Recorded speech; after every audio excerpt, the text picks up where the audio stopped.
Pernah nggak sih ngerasa hidup kita kayak ikut lomba maraton yang nggak ada finish line-nya? Lomba jadi yang paling keren, paling sibuk, paling sukses, capek ya?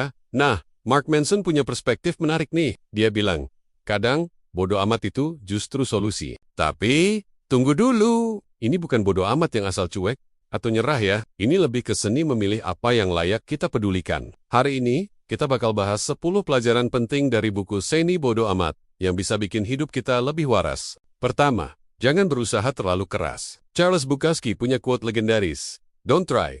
Maksudnya bukan suruh kita males-malesan, tapi lebih ke, jangan maksa jadi orang lain, kapik Leo pura-pura, jadi yang bukan diri kita. Mending jadi versi terbaik dari diri sendiri aja. Kedua, kebahagiaan itu bukan soal nggak punya masalah. Kebahagiaan itu soal punya masalah yang worth it buat diperjuangkan.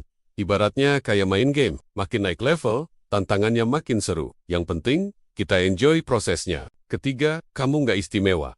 Nyelekit ya, tapi ini justru bikin kita lebih waras. Kamu nggak harus jadi viral atau sukses di umur muda. Yang penting, kamu paham siapa dirimu dan jalanin hidupmu dengan otentik. Keempat, penderitaan itu punya makna. Viktor Frankl bilang, kalau kita tahu kenapa kita menderita, kita bisa bertahan menghadapi bagaimanapun kondisinya. Tapi ingat, jangan bertahan di toxic relationship atau situasi yang udah nggak sehat ya. Kelima, pilih medan juangmu. Energi kita terbatas, jadi nggak bisa peduli sama semua hal. Pilih yang benar-benar penting.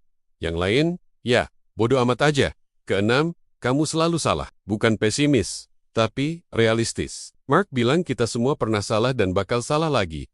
Makanya, jangan sok tahu. Lebih baik open-minded dan terus belajar. Ketujuh, gagal itu bagian dari proses. Kalau kamu belum pernah gagal, mungkin kamu belum pernah benar-benar nyoba. Thomas Edison aja gagal ribuan kali sebelum nemuin lampu. Tapi dia bilang, itu bukan gagal, tapi nemuin cara yang gak work. Kedelapan, berani bilang tidak. Kamu harus berani nolak hal yang gak lain sama nilai-nilai kamu. Bodo amat sama pressure atau ekspektasi orang lain. Kesembilan, tanggung jawab ada di tangan kamu. Memang kita gak bisa kontrol semua kejadian, tapi kita bisa kontrol respons kita.